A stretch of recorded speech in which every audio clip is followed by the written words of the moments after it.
was going to put up a picture of Tony Hawk and then tell you that I was Tony Hawk. And you were going to say, I go, wow, I'm not. I'm not is the right answer. I'm not Tony Hawk. But I am a dad of a 9-year-old boy that is on the spectrum. And his name is Christopher. And my name is Christopher. And my wife's name is Christopher. And my other son's name is Christopher. And my dog's name is Christopher. And my mom's name is Christopher. And my dad's name is Christopher. And all my neighbors are Christopher. It's a really weird Christopher community that I live in. What's your name? That's correct. I like Captain Marvel. Me too. That's my favorite. Wait, that's not my favorite. I like somebody else, but I like that one too. You can just yell them all at once. Go ahead.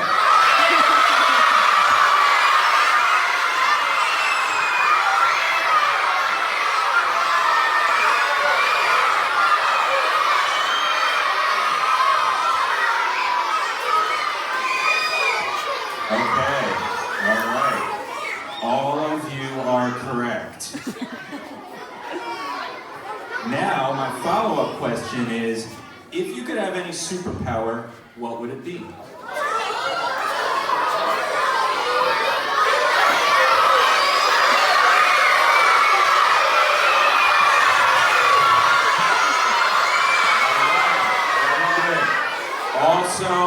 Also correct. Good, great answers from everyone. When I was a kid, I was a huge fan of the X-Men. Does anybody like the X-Men? Show of hands. Super cool. The reason I liked the X-Men were they were born with these traits that were just a little bit different than other people. And they were their own type of superpowers. They weren't driven from the sun, they didn't get bit by a spider. They were born with these superpowers, and I thought that was super neat. And my favorite guy, because like I mentioned earlier, just to bring things full circle, that I'm not that smart, my favorite was Charles Xavier. You know? What do you know about him? That's right, he is the leader of the X-Men, and he is the most powerful mutant on the planet. Also super smart. For most of my life, it was Charles Xavier. But 9 years ago, this fellow became my new favorite superhero. And you might know that fellow from walking the halls here at Cubberley. That's Nolan Coates. I met him about 6 months ago, and together these two are my favorite superheroes. And that is how I define children on the spectrum of autism. They are all born with these amazing superpowers, and it's probably gonna make me cry. Because when you see it for the first time, you can't describe it, because it's something that you've never seen anybody in the world do before. And they can't stick to walls, and they can't fly, and they can't catch on fire, but they can do really neat things. Like I met one little boy on the spectrum who could hear a song once and then know all the words forever, frontways and backwards. It's bananas. I've been listening to the same music for 40,000 years, and I still don't know the words to most of the songs that I listen to. I have met little kids that can remember any species of any animal. I could open up an encyclopedia of bugs, and I would pick a random page and point to a bug, and they could tell me everything about that bug. You might wonder why. The one in the middle is Nicholas, by the way. He's not a superhero. He just likes Wu-Tang and Batman. But you might wonder why these two are my favorite superheroes. And it leads us to what we're here to talk about today and what you should be thinking about all this month. Does anybody in this room know what autism is? That is awesome. I'm glad. By show of hands, we know what autism is. Christopher would like me to point out this information to you. This is not from a wiki page or anything, this is Christopher's writing. Autism. Autism refers to a wide group of conditions, including challenges with social skills, repeated behaviors, speech, and nonverbal communication. Spectrum, a large amount of different behaviors. Disorder, an abnormal condition. And this is the word that I want to focus on. Christopher is offended by the word disorder. We don't use ASD, we just say autism. We're just not big on acronyms in our house. But when he heard ASD, he's like, what does it stand for? And I told him, and he looked at me and he said, disorder. He's like, I have my thoughts in perfect order. And he believes he truly has superpowers, and I do too, and you should feel the same way. Some people might categorize it as a disorder. He feels that he keeps his thoughts in perfect straight lines, and everything is neat and orderly. So he doesn't like this term, FYI. He would like you to know this can make life harder for some people with this disorder. You don't want to use the word disorder. So, just an FYI, as you meet kids, as you see kids in the building that might be struggling or having a tougher time, think about that. It's really tough for some kids. I'm very fortunate that through a lot of therapy, Christopher started talking around age 5. But there's a lot of kids that grow up and their entire life they don't speak at all. And it's not to say that they don't think and they don't feel and they don't have a ton to say. You're very lucky that you're growing up in a technological age where they've made these huge advances, where some of my little friends that can't speak with their mouth just walk around with an iPad and they just type the messages and the machine talks for them. And they can't keep up with their own thoughts typing. They have so much to say. So just because someone's not speaking, it doesn't mean that there's not a ton going on in their brain. So kindness in all situations, but especially with kids on the spectrum. I love this one. How do people get autism? Anybody know from the actual board? They're born with it. Yeah. Sadly, for all of you, if you were not born with autism, you can't get it later in life. So all you can do is hope to get bit by a radioactive spider, or like go out into space and have gamma rays. But for this meeting today, Josh is the only one in the room that gets to have superpowers. So round of applause for Josh. One more time.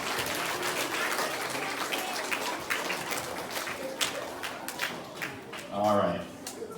Is there a cure for autism? It's a funny question because why would you want to cure superpowers? I don't see the need for curing. No, so far it is impossible to get rid of autism. There are many language classes and types of therapy to help people on this autism spectrum speak and control their own actions. Christopher is testament to that. He didn't speak for many years, and from age 3 until we moved here for 6 years, he was in therapy almost 5 days a week. And now, you really can't shut him up. He just talks a blue streak, and it's amazing to think that just 6 years ago, he was completely silent, unless it was regarding animals. He didn't want to speak too much about his own personal experiences, but he did write, "A life with autism isn't easy. Small changes can make autistic kids confused. So a big change is rough for autistic people. And a small change could be a bus home instead of a car, or having cereal instead of pancakes. A big change can range from a canceled field trip to a move. Fun fact, when you play with your toys and you have autism, you're most likely to line them up in a perfect order and in a row instead of using them to represent your imagination." Christopher used to have these episodes that we would call nuclear meltdowns. And he would be 3 years old, and we would change the order of something. We would do something different on the way home, and he would lose it, and he couldn't control it. He tried his best.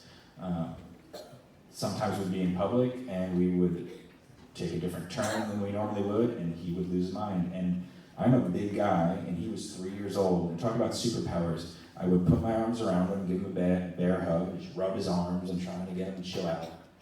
And he would be able to pry my arms off me. I would put all my strength to hold him and get him to chill out, and he would be able to throw me off him. It's like super strength. It was really wild. It took myself and his mom, who was here earlier, to try to just get him to calm down. It's pretty amazing, especially for that little shrimp. All right, so we're into the fun zone, if we weren't having fun before. You guys are all super lucky to be living in Southern California. I'm very thankful to be here and enjoy the sun and surf and skate. And as Jen mentioned, I work at Vans, I work in skateboarding and surfing. They're big passions of mine. Right in Southern California, there's a family called the Paskowitz family. They're very legendary in surfing, and they have an older boy, about 29 years old. He inspired them to start this Surfers Healing Camp, and it teaches kids how to surf, kids on the spectrum, kids that are nonverbal, kids that hate the water. And it is the neatest thing that you'll ever see, and I urge you to go to one of their clinics and check it out, especially if you love surfing. What they do is they take these kids, and they're in these life jackets, and there's a handle on the back. And they take the kid out there, and the kid doesn't want to be on the surfboard. And if you've been on a surfboard, you know how hard it is to balance as it is. So if someone is like moving all over, it's super hard. And I have watched a 130-pound pro surfer take a guy bigger and heavier than me, probably like 250 pounds, and pick him up and stand him up and basically dance with him on a wave. And this guy was trying to jump off in every direction, and this kid would hold him steady and get him to ride the wave. And that kid that was screaming and wanted no part of the ocean just wanted to go back out and do it again and again and again. It's magical to witness firsthand. It's really cool. This is Christopher in Wrightsville Beach, North Carolina. He had been invited, and we drove down from New Jersey. And him, like those other kids, he didn't want anything to do with the ocean. He hated the water, he hated the sand, he hated waves, as you can tell from his face. Same concept with skateboarding. I have been working with them probably 9 years. I interviewed them for ESPN while my wife was pregnant with Christopher, and then it turns out that they were the first people that I called when we got the diagnosis that he was on the spectrum, and they were super kind to us and told us everything we needed to know. But this is also a super magical group. This is a little video that we put together at Vans. We did one of the A-skate clinics at the Orange County block. I don't know if you guys skate that park. But yeah, this is something, it's only like 2 minutes long, it's fun. We are teaching these families how to be resourceful with a piece of wood and some wheels.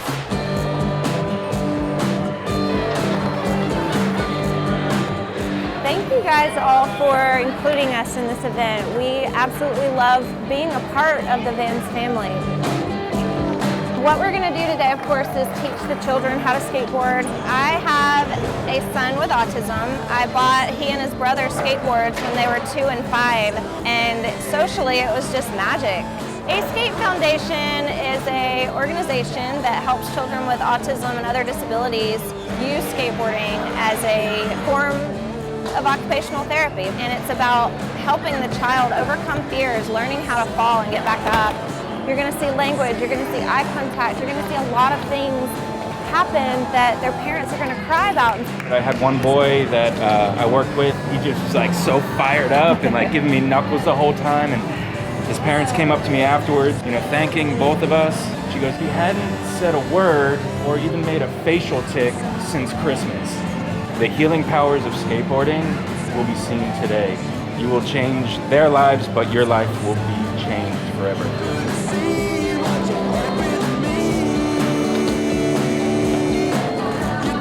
I love seeing the energy of the kids and seeing them get out of their comfort zone. I feel uplifted for months and months after, and I'll talk about it for the rest of my life. It's really awesome to see if it's just like freedom and fun. It's just such an amazing event for the kids, and I can definitely see their faces light up, and it's making an impact on their lives.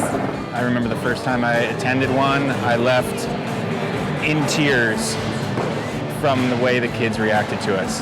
It's the best event possible.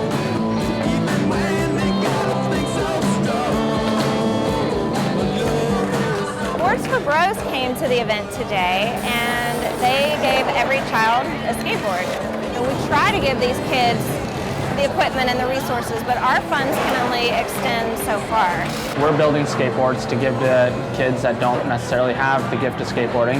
It has a bigger picture, it's bigger than ourselves. I mean, it's priceless.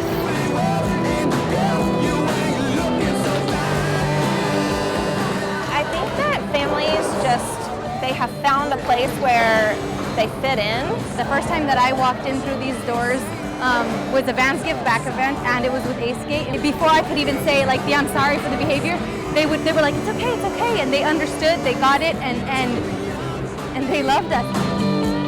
We're called the A-Skate Ohana because nobody gets left behind or forgotten. Absolutely everyone is accepted and loved, and that's it. It was really difficult finding friends, and they found family.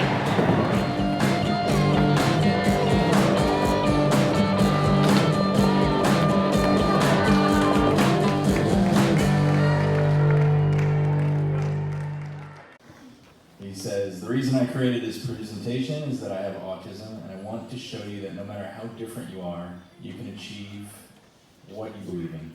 Thank you for listening to my dad's presentation, and I hope you have a nice day.